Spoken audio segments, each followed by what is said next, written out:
Ya, saudara, tentunya kita semua rindu ya, kita sekeluarga, bukan hanya istri ya, dan bukan hanya suami, tapi kita anak-anak, bahkan menantu, bahkan cucu kita semuanya hidup di dalam pengurapan Tuhan, di dalam pengurapan Roh Kudus. Tetapi ya, untuk mencapai semua itu tentu ada harga yang harus dibayar. Nah, hari ini ya firman Tuhan yang terambil itu dari Yosua pasal 24. Ya, yang saya dapat dari gereja, Yosua 24 ayat yang ke-15, saudara. Tetapi saya ingin ya kita baca dulu mulai dari ayat yang pertama saja ya. Kita secara bergantian supaya kita tahu ya kenapa ada ayat ini ditulis. Judul perikopnya adalah pembaruan perjanjian di Sikem. Yosua pasal 24, saya baca 1, saudara 2 dan seterusnya. Kemudian Yosua mengumpulkan semua suku orang Israel di Sikem. Dipanggilnya para tua-tua orang Israel, para kepalanya, para hakimnya, dan para pengatur pasukannya, kata firman Tuhan ya. Lalu mereka berdiri di hadapan Allah. Ayat yang kedua. Beginilah firman Tuhan Allah Israel. Dahulu kala di seberang sungai Efrat, disitulah diam nenek moyangmu, yakni Terah ayah Abraham dan Nahor ayah Nahor, dan mereka beribadah kepada. Jadi Tuhan ini memperingatkan bangsa ini. Yosua disuruh Tuhan kumpulkan seluruh kepala pasukan. Ya, kita tahu bangsa Israel terdiri dari 12 suku. Ya, mereka tadinya satu keluarga yang berasal dari Abraham. Lalu turun ya, Abraham memperanakan Ishak, Ishak memperanakan Yakub. Saudara tahu asal dari Israel itu Yakub, yang diganti namanya menjadi Israel. Lalu mereka hijrah ke Mesir. Ketika pada waktu itu salah satu anaknya Yusuf dibuang di Mesir. Lalu kelaparan terjadi dan mereka semua pindah ke Mesir. Setelah mereka ada di Mesir, mereka menjadi satu bangsa dari yang kecil. Karena kita tahu sejarahnya, Yusuf menjadi Perdana Menteri yang menyelamatkan bangsa Mesir dari kelaparan besar. Karena Yusuf disertai Tuhan. Jadi pada waktu itu Fir'aun, jadi Fir'aun itu bukan nama orang, saudara. Fir'aun itu adalah julukan raja bagi raja di Mesir. Fir'aun mengasihi Yusuf karena Yusuf dianggap berjasa bagi Mesir, meluputkan mereka dari kelaparan besar. Akhirnya Raja Fir'aun memberitahu kepada Yusuf, bawa keluargamu ke Mesir. Ya, padahal kita tahu orang Mesir itu sangat tidak boleh bersentuhan dengan orang Ibrani atau Israel. Akhirnya Yusuf membawa semua keluarganya, Yakub dan seluruh keluarganya, 11 suku Israel, pindah ke Mesir karena kelaparan itu. Lalu mereka disambut dengan sukacita oleh Raja Fir'aun. Akhirnya mereka, dari situlah sejarah. Tuhan akhirnya membawa bangsa itu keluar dan mereka mengalami banyak ya pertolongan Tuhan. Nah, ketika Yosua pasal ini dikatakan mereka itu mulai memberontak lagi kepada Allah. Ya, ketika ditolong memberontak. Ya, lalu masuk masalah bertobat. Lalu memberontak lagi, ditolong lagi. Bukankah juga itu sama seperti kita? Hello. Ya, kalau sudah keadaannya baik, jauh lagi dari Tuhan. Nanti kalau sudah diberkati, kalau ada masalah, balik lagi sama Tuhan. Tapi bukan di sini. Di sini semuanya baik-baik. Amin. Di sini semuanya bertobat. Amin. Mau miskin, mau kaya, semua bertobat. Waktu susah, senang, tetap ingat Tuhan. Semua di sini begitu, insya Allah. Ya, lalu dikatakan apa? Kita lanjut ayat yang ketiga. Tuhan suruh kumpulkan, Yosua kumpulkan semua kepala-kepala suku. Ya, dari 12 suku Israel kumpul semua, bawa ya. Untuk apa, saudara? Ayat yang ketiga di sana dikatakan, Tuhan mengingatkan kembali kepada mereka, dulu aku membawa dari sejarah awal, Tuhan ingetin. kepada bangsa ini. Ya, lalu ayat yang ketiga di sana dikatakan, ya 24 ayat yang ketiga sekarang, tetapi aku mengambil Abraham bapakmu itu dari seberang sungai Efrat dan menyuruh dia menjelajahi seluruh tanah Kanaan. Aku membuat banyak keturunannya dan memberikan Ishak kepadanya. Ingat, Abraham, Ishak dan Yakub. Yakub yang menjadi bangsa Israel. Kita baca ayat yang kelima, 1, 2, 3. Kepada Ishak, ya aku berikan Yakub dan Esau. Kepada Esau, aku berikan pegunungan Seir menjadi miliknya. Sedang Yakub serta anak-anaknya pergi ke Mesir. Ya, jadi ini sejarahnya. Saudara sebagai orang Kristen harus baca Alkitab biar tahu. Jadi nanti menerangkan ke anak-anaknya juga nggak bingung. Nanti anaknya tanya, "Papa, ya Yosua itu siapa?" Yosua itu tetangganya kita itu loh. Ya. Makanya terjadi kisah di sekolah minggu, ya anaknya namanya Yosua nangis. Kenapa kamu nangis nak? Lapor kepada papahnya dari ruang sekolah minggu keluar. Pak, kamu kenapa menangis? Saya dituduh sama guru sekolah minggunya robohkan tembok Yeriko. Terus bapaknya bilang, tapi kamu nggak robohkan kan? Enggak, orang aku dari tadi ikut sekolah minggu. Mana gurumu? Nah ini kalau orang tua nggak ngerti Alkitab. Dia datangi, Bu, kenapa anak saya dituduh dia merobohkan tembok Yeriko? Terus gurunya bilang, lah siapa Pak yang robohkan tembok Yeriko? Ya nggak tahu. Tapi gini aja Bu, daripada dipermasalahkan hitung lagi aja, nanti saya bangun ulang. Kalau orang tua tidak ngerti firman, tapi di sini semua ngerti, amin. Insya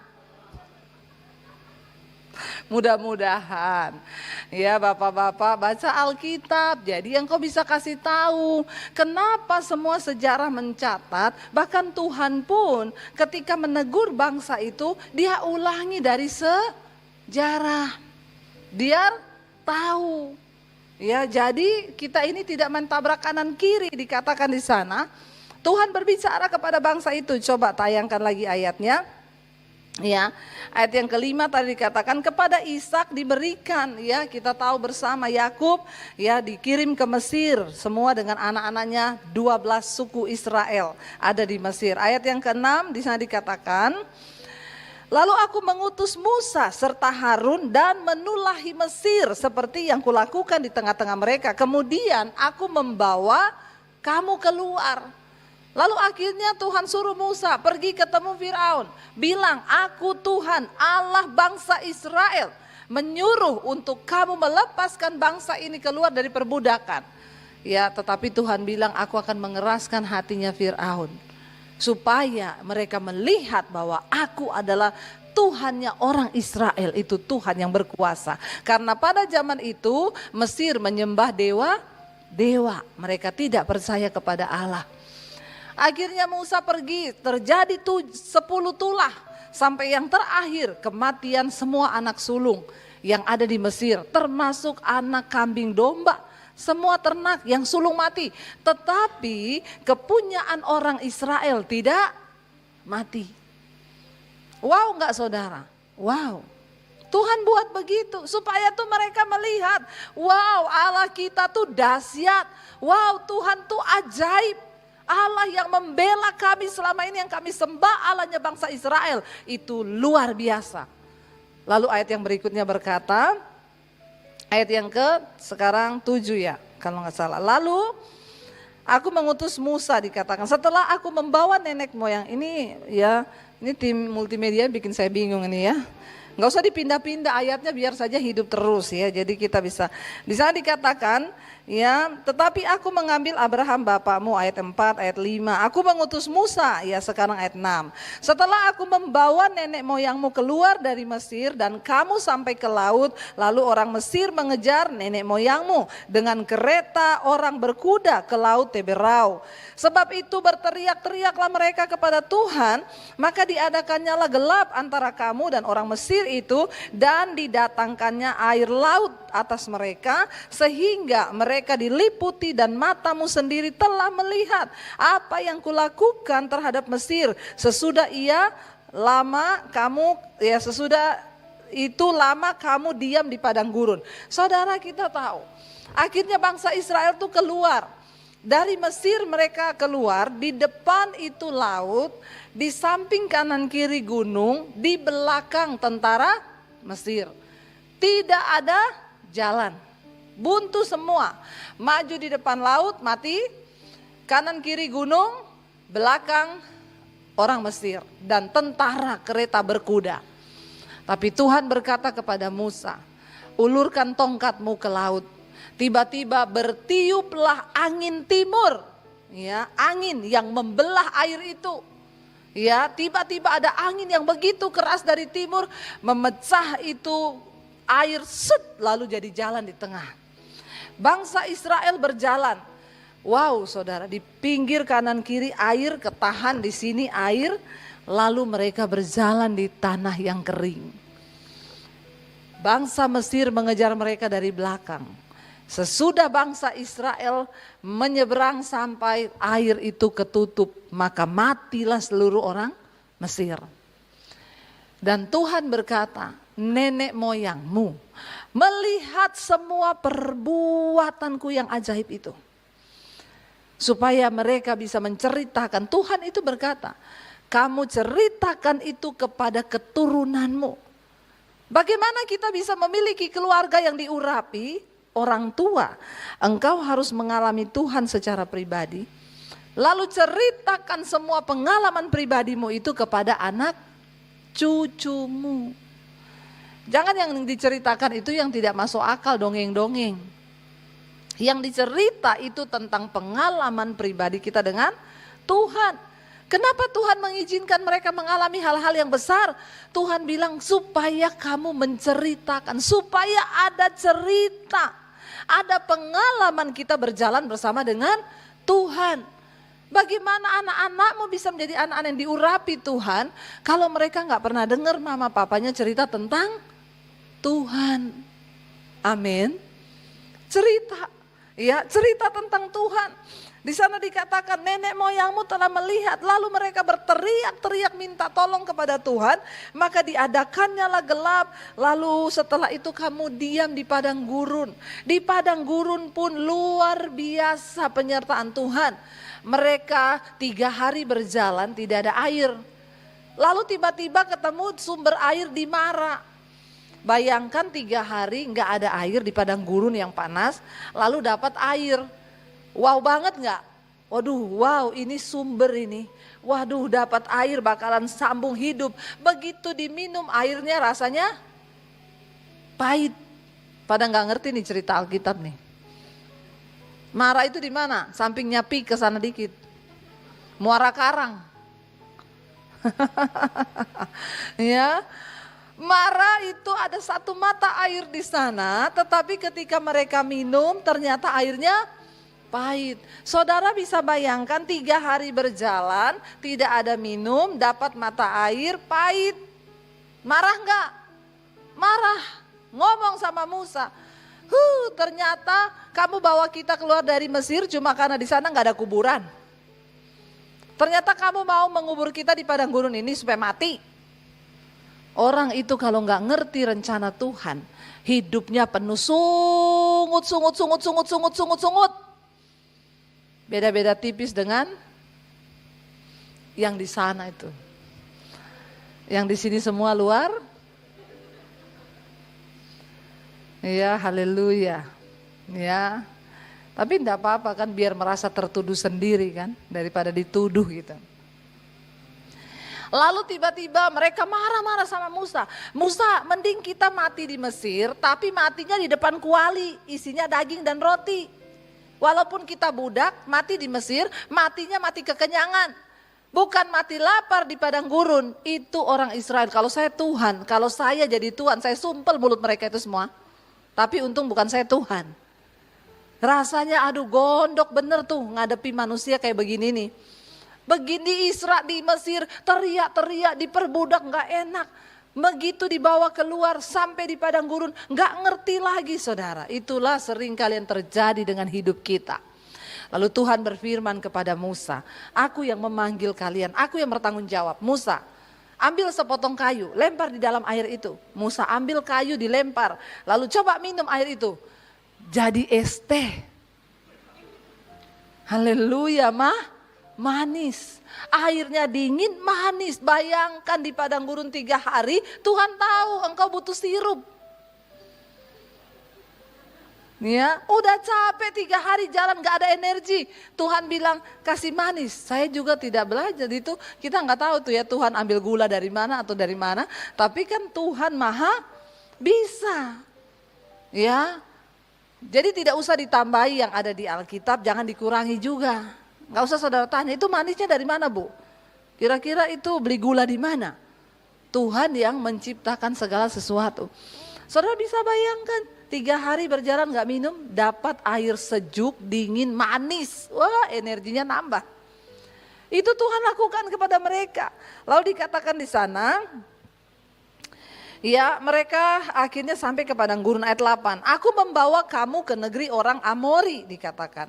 Yang diam di seberang sungai Yordan. Dan ketika mereka berperang melawan kamu, mereka kuserahkan dalam tanganmu. Sehingga kamu menduduki negerinya, sedang mereka kupunahkan di depanmu. Waktu mereka menghadapi musuh, satu keluarga Tuhan juga memperlihatkan pembelaannya. Lalu ayat yang berikutnya dikatakan, ya Ketika itu Balak bin Sipor, Raja Moab, bangkit berperang melawan orang Israel. Disuruhnya memanggil Bileam bin Beor untuk mengutuki kamu. Lalu dikatakan di sana, tetapi aku tidak mau mendengarkan Bileam, sehingga ia pun memberkati kamu. Demikianlah aku melepaskan kamu dari tangannya. Ini Tuhan lagi ingetin bangsa ini. Ingat ya, kira-kira saudara, kalau Tuhan juga mau mengingatkan kita tentang kebaikannya, banyak enggak? Banyak. Ingat ya, kamu tuh dari kecil ada yang hampir mati.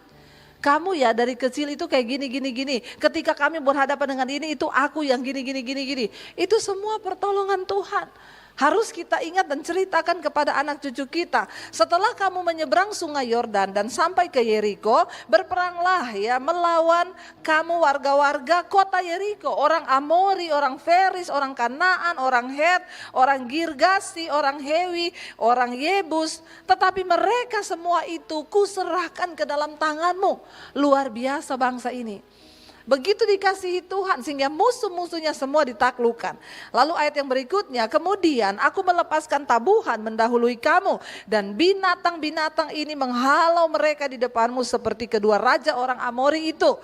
Ya, sesungguhnya bukan oleh pedangmu dan bukan pula oleh panahmu. Tetapi apa saudara, demikianlah kuberikan dikatakan ya negeri yang kamu peroleh tanpa bersusah-susah. Tetapi kamulah yang diam di dalamnya ya, dan kota-kota yang tidak kamu dirikan. Bayangkan dapat negeri bukan karena perjuangan, ya dapat kota bukan mereka yang mendirikan. Tetapi kamulah yang mendiami di dalamnya, juga kebun-kebun anggur, kebun-kebun zaitun yang tidak kamu tanami. Kamulah yang memakan hasilnya, itu karena anugerah. Ayat yang berikutnya, oleh sebab itu, baca sama-sama. Takutlah akan Tuhan dan beribadahlah kepadanya dengan tulus ikhlas dan setia. Jauhkanlah Allah yang kepadanya nenek moyangmu telah beribadah di seberang sungai Efrat dan di Mesir, dan beribadahlah kepada Tuhan. Kenapa Tuhan mengingatkan bangsa ini semua yang sudah Tuhan lakukan? Supaya apa? Ayat tadi berkata, ya ayat yang tadi jangan dulu dipindah kalau saya belum suruh. Ya perlu copy ini multimedianya ya. Tetapi ya tadi ayat yang mundur dulu tadi ayat yang ya. Oleh sebab itu Tuhan bilang kepada mereka, karena Tuhan sudah berbuat banyak kebaikan. Oleh sebab itu takutlah akan Tuhan dan beribadahlah kepadanya dengan tulus ikhlas. Orang tuh beribadah, saudara, terutama kita orang tua, memberi contoh kepada anak-anak kita. Dengan tulus ikhlas. Jangan suruh-suruh anakmu beribadah tapi engkau tidak pernah ibadah. Saya tuh bersyukur orang-orang itu Bu Debi, saya sekarang di rumah hanya saya yang ikut mesbah doa Bu. Saya rindu supaya suami saya bisa ikut Bu mesbah doa. Ibu Ya kalau sekarang suami belum ikut enggak apa-apa. Ibu doa aja terus. Nanti satu saat dia akan lihat ketulusan ibu. Nanti satu saat dia juga akan tergerak. Saya juga rindu anak-anak saya Bu ikut juga mesbah doa. Ibu terus berdoa dengan tulus. Enggak lama kemudian bersaksi, Ibu puji Tuhan, sekarang suami, anak saya semua sudah ikut. Bahkan beberapa waktu yang lalu ada anak-anak 13 tahun bersaksi kirim ke mesbah doa. Ya, bahwa dia dilepaskan dari roh ketakutan. Anak itu bilang, saya umur 13 tahun Ibu Debbie, tadinya yang ikut mesbah doa di rumah hanya mama saya.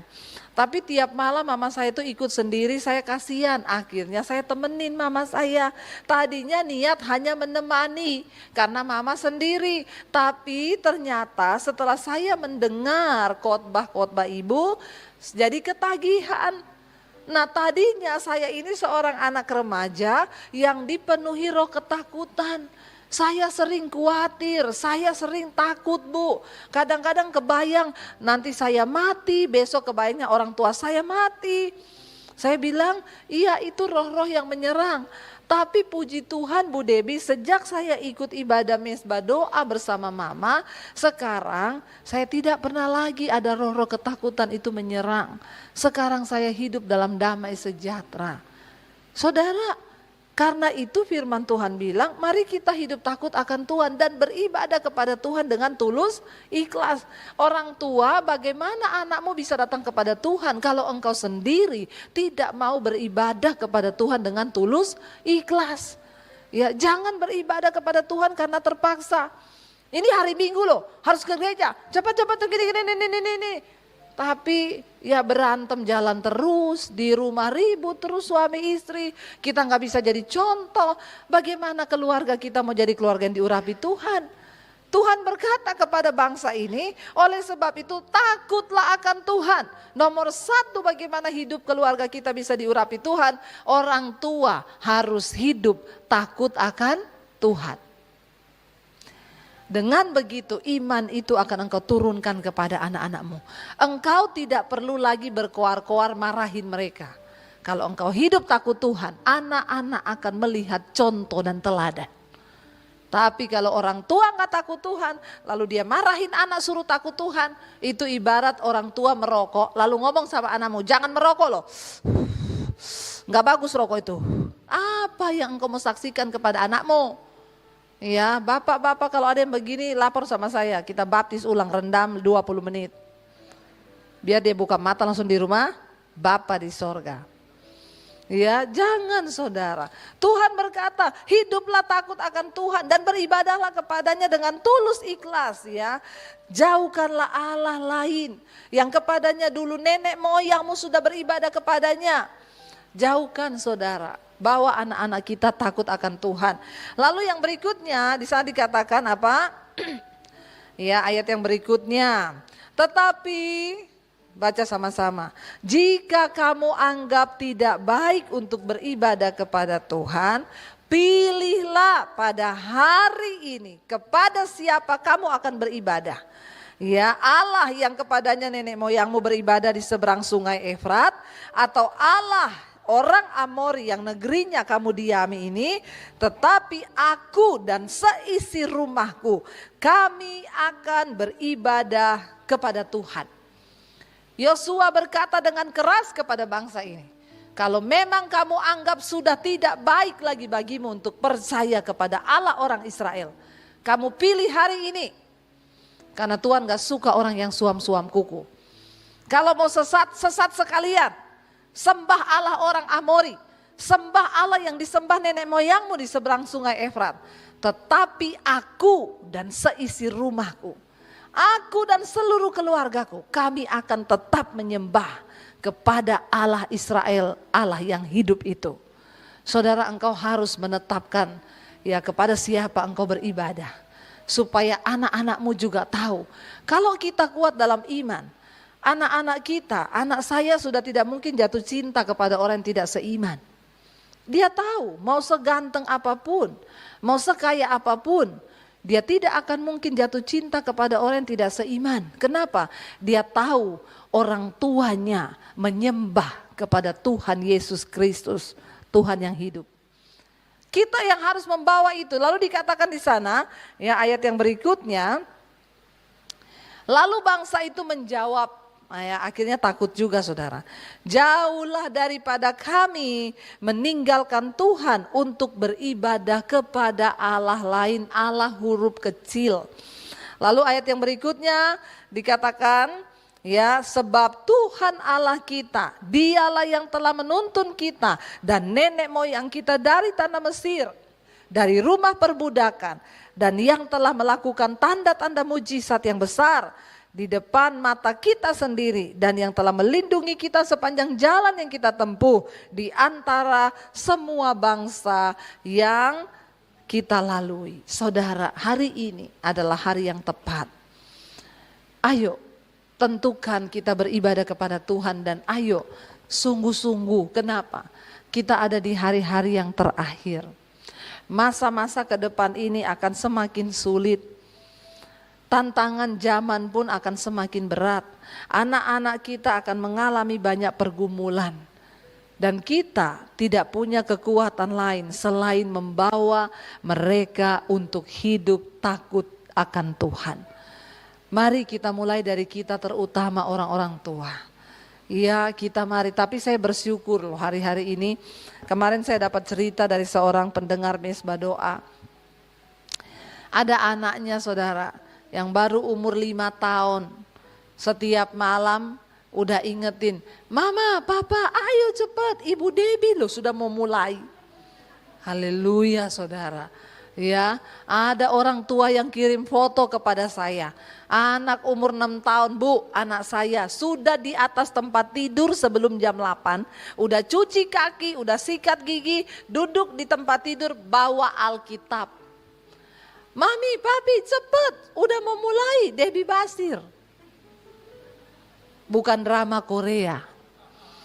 Ya, saudara, ya ayo kita, sekarang saudara itu enak loh. Saudara gak perlu khotbah sama anak-anakmu, bener gak? Ya tinggal suruh duduk aja, duduk, denger. Makanya saya ini kalau ke mall, kemana, anak-anak kecil itu, Ibu Debbie. Kok kamu tahu? Saya tiap malam ikut mesbah doa sama mama saya. Ya, itu anak-anak rindu pengen foto tuh. Ya, pengen foto sama Ibu Debbie. Dia tiap malam. Bahkan saya pernah pelayanan di satu perusahaan.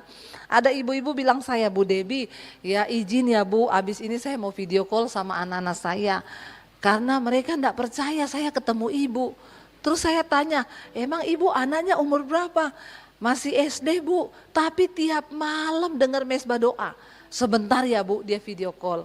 Lalu dia bilang, halo, hei tebak mami lagi sama siapa? Terus mereka sama siapa mam? Ini loh, dia pindah kameranya ke saya. Itu anak 2 anak SD gini. Oh my God.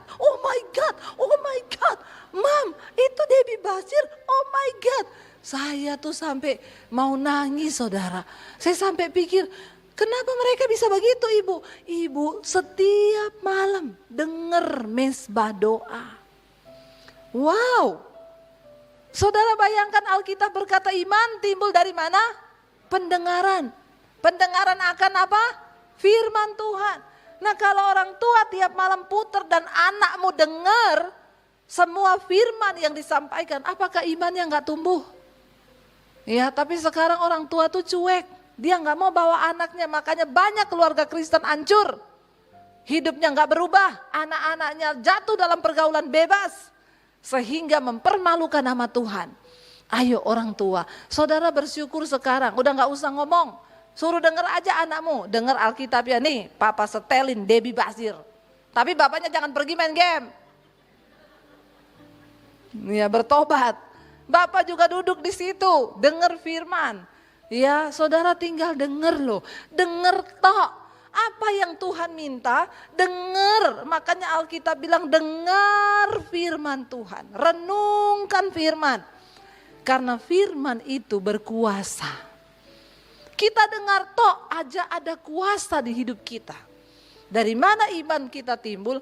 Dari mana iman anak-anak kita timbul? Dari pendengaran akan firman Tuhan. Saya berdoa semua keluarga-keluarga di sini dimenangkan Tuhan.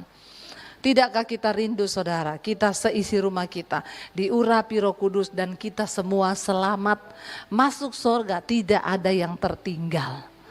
Itu kerinduan kita bersama. Mari kita bangkit berdiri bersama.